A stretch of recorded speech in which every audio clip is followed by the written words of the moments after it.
Além das medidas de proteção a que o médium pode recorrer, no caso de obsessão complexa, a dissolução total do magnetismo vinculante entre mente do encarnado e o campo vibratório das entidades inferiores se torna um pouco mais dificultosa. Os médiums mais experimentados não conseguem se desvencilhar por completo de tais conexões antes dos trabalhos efetivos. Então, aqui vale a pena a gente ressaltar do que a gente já falou algumas vezes, né? Que sempre que vai ser desenvolvido um trabalho espiritual, a equipe espiritual tem um cuidado de promover as ligações necessárias já bem antes do momento da reunião, para que nada ocorra de surpresa. Então, toda uma preparação é feita. E ele chama atenção aqui, porque muitas pessoas, né, dizem que não querem se envolver com isso porque se sentem mal, sentem uma energia ruim, sentem dor de cabeça, ficam esquisitos. E ele ressalta aqui justamente isso, que até os médiums mais experimentados não conseguem se desvencilhar por completo de tais conexões antes do trabalho efetivo. Quer dizer que sempre que a gente se dispõe a trabalhar em prol de nossos irmãos em desequilíbrio, uma ligação vai sempre ser feita. E mesmo que a gente se prepare, se eduque, a gente sempre vai sentir um pouco do que constrange, do que incomoda aquele espírito com o qual nós vamos ser ligados para que ele possa receber o tratamento que precisa.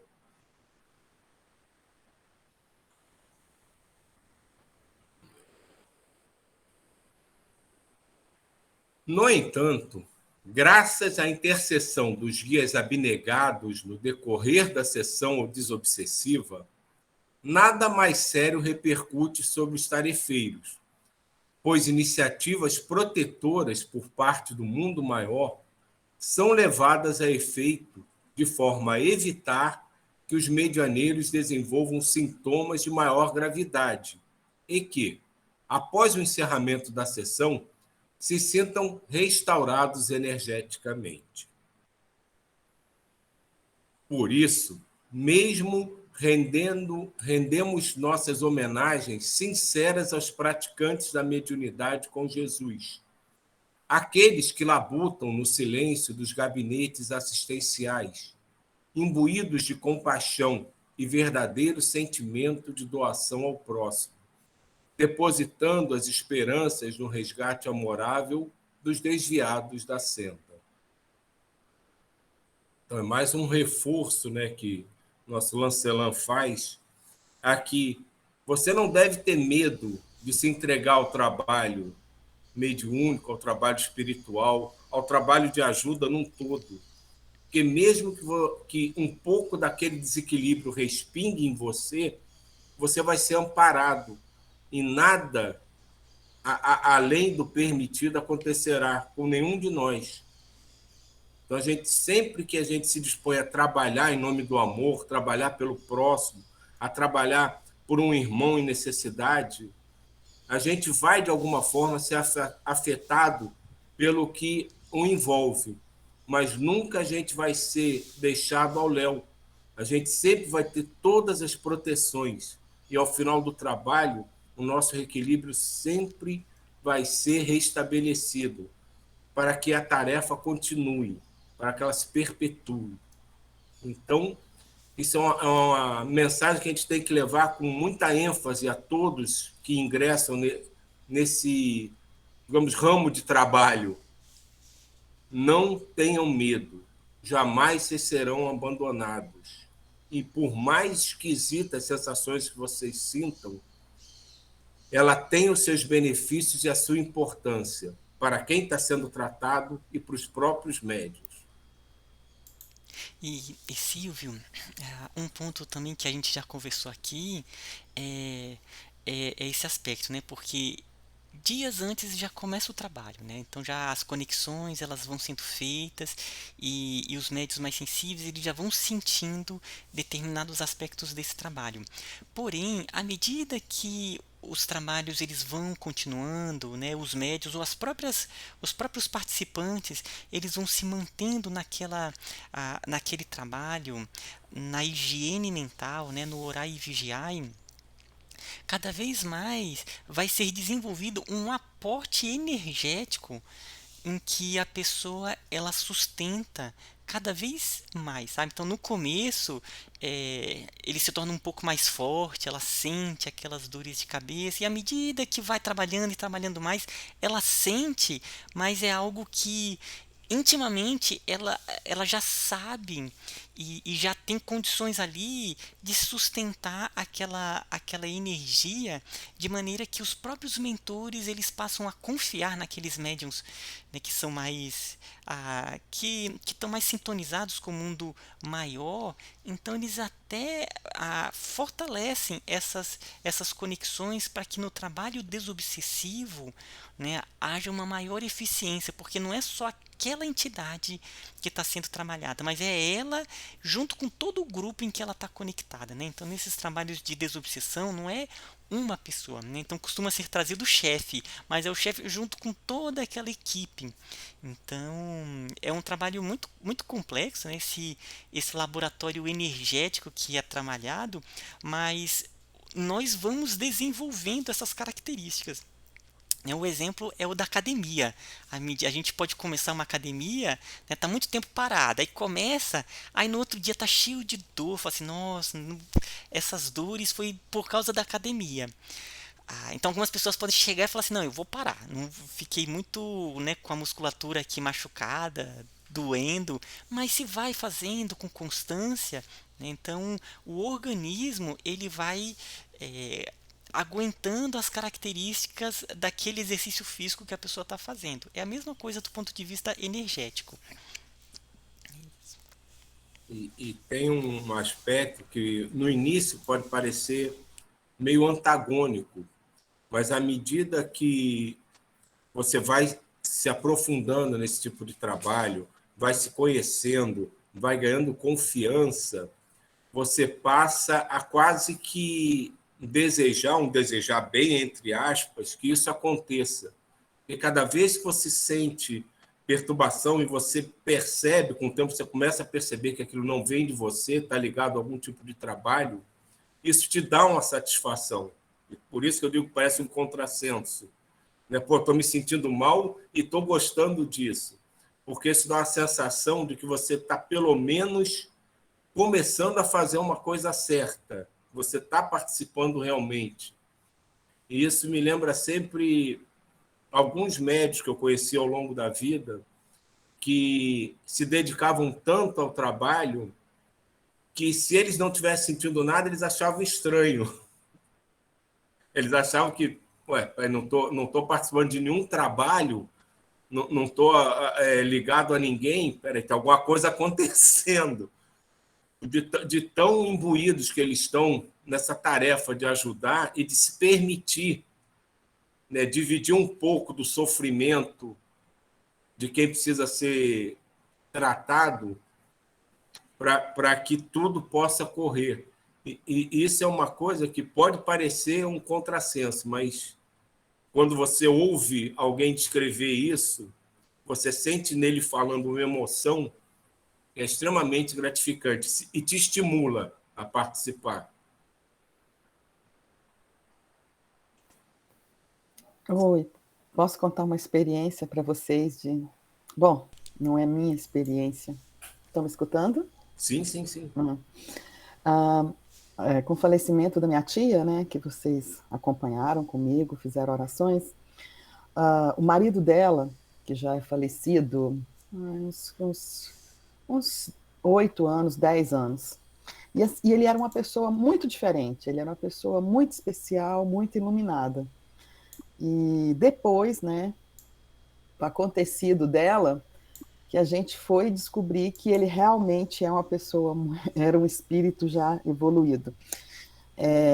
Quando ela estava no hospital, ele mandou 2 mensagens para pessoas aleatórias que não tinha nada a ver com o caso, que não conhecia ela.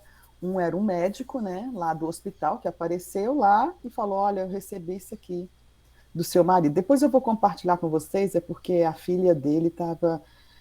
Ela é espírita e ela ficou bem impressionada, né, com tudo. Mas aí ela disse que vai disponibilizar para me mandar para vocês, que eu comentei com ela. E aí o que ele comentou que era o seguinte, que desde quando ele estava aqui, ele já trabalhava, só que ele não sabia.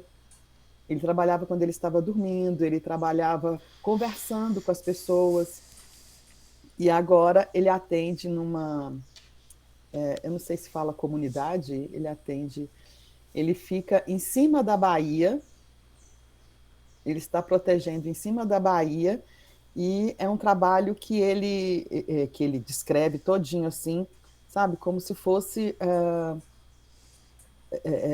como fala, o sentido da vida dele, como se fosse ele um espírito evoluído e trabalhando, ajudando os outros. E veio aqui para ajudá-la, né, a companheira dele. Gente, um depoimento que vocês não acreditam. Que coisa mais impressionante do mundo. Eu fiquei assim. Depois eu vou compartilhar com vocês no grupo. Era só para os espíritos especiais que passam na vida da gente, né? Mas você ia falar alguma coisa, mas estava sem microfone. Foi. Então vou também só fazer um comentário da Gláucia, né, que é bem bacana isso que você colocou, Gláucia, porque tem muitos médiums fazendo trabalhos belíssimos no silêncio, no anonimato, mas, né, mas trabalhos muito profundos, e é bem bacana, né, saber esses casos, porque a gente fica sabendo de outros também ali, aqui, e no silêncio, fazendo assim trabalhos de caridade belíssimos junto com o mundo espiritual, sabe? A mediunidade, ela tá cada vez mais aflorando, e de maneira que os mentores, eles estão se apresentando e chamando para o trabalho, né? Então, a gente mesmo, durante o sono, a gente está trabalhando bastante, mesmo que a gente não se lembre, mas está sendo bem movimentado, né? E o que eu ia falar era o que o Silvio ele comentou, é nessa questão que que tem médios que gostam, né, quando ele já vai entrando, já vai sentindo aquela conexão, porque já muitos médios, mesmo que conscientemente ele não saiba, mas intimamente, né, na sua estrutura de psiquismo mais profunda, ela sabe que o trabalho já está acontecendo, né? Então, porque não é só a conexão que é feita. No momento que é feita a conexão, os mentores já vão trabalhando naquele grupo para que para que no dia do trabalho presencial vai ser o pico desse trabalho, né? Vai ser tipo o auge. Então, ela já vai ali, junto com o mundo espiritual, com os mentores, fornecendo energia e trabalhando. Eu vou contar aqui um caso do Tavinho, né, do Gustavo, ele não está aqui hoje, né? Não sei nem se ele ia gostar que eu contasse esse caso que ele vivenciou, mas eu vou contar aqui porque eu acho que que ele é interessante. Teve um trabalho que eles iam fazer de desobsessão para uma pessoa encarnada. Aí ele tem já uma mediunidade já bem aflorada, né? Desde muito cedo, desde a adolescência, ele já trabalha mediunicamente. Aí teve um dia que apareceu um mentor, né? Ele já sabendo que já as conexões elas são feitas antes, e eles falaram assim, olha, com essa pessoa a gente vai fazer a conexão já de uma maneira mais intensa, né? A gente pode fazer isso, ou seja, falaram com ele. Aí ele, não, sim, claro. Aí eu, e aí, Tavinho, como é que foi, né? Ele, nossa, Ismael, eu ficava sentindo a cabeça ali meio, né? Mas eu sabia o que estava acontecendo, mas foi uma energia ali meio forte que estava acontecendo. E ele sabe o quê? Que no momento em que é feita a conexão, não é só a conexão, o trabalho já estava acontecendo ali de maneira que ele não sabia, mas ele, né, tendo consciência, ele já ia doando, já ia mantendo a sintonia com os mentores, participando do trabalho, fornecendo essas energias do duplo etérico, né, essas nossas energias anímicas no trabalho que estava acontecendo. Então, foi só para ilustrar essa questão que o Silvio falou. E tem um exemplo que, à medida que se vai se desenvolvendo, vai criando uma responsabilidade muito grande em cada um de nós. que é do filme O Exorcismo de Emily Rose. Eu já falei algumas vezes desse filme, até aqui em outras reuniões, mas, assim, para mim, é muito icônico. É um caso, né, do filme de uma obsessão que trazem um padre para fazer o exorcismo dela, né, de uma menina. E vai tudo certo até o ponto em que já está quase tudo já resolvido. Vai conseguir liberar o espírito, né, que na verdade não era um só, ligado à menina, e a menina procura o padre e diz a ele o seguinte: por favor, padre, pare com o que você está fazendo. Mas já está quase tudo certo, ela diz: não faça isso, porque eu sou a única ligação que esses espíritos têm com algo de bom. Se você me tirar deles, eles vão ficar ao léu, abandonados. Então, deixe que eles fiquem comigo. Pelo menos eles podem ver algum pouco de luz. E esse é o sentimento que a gente tem que ter, né? De se doar e saber que a gente vai ter algumas agruras no caminho por isso, mas que é pelo um bem maior, não só para cada um de nós, mas principalmente para aqueles que a gente aceitou o convite da espiritualidade maior de ajudar.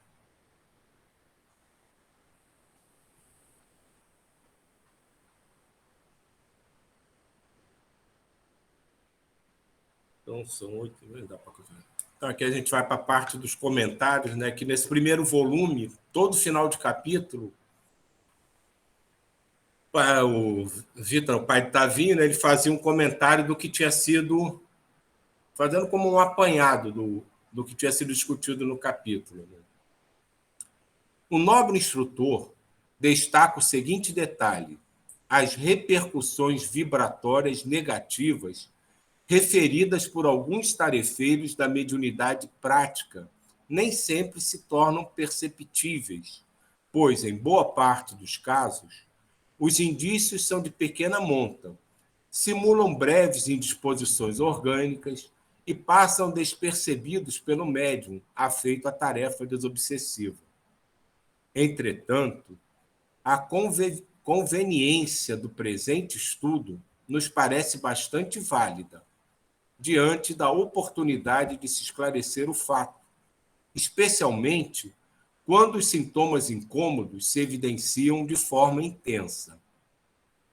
A espiritualidade maior, sempre atenta e diligente, empenha-se no socorro aos espíritos obsessores, no afã de auxiliá-los da melhor maneira. Por isso, em muitas circunstâncias, os cuidados específicos se iniciam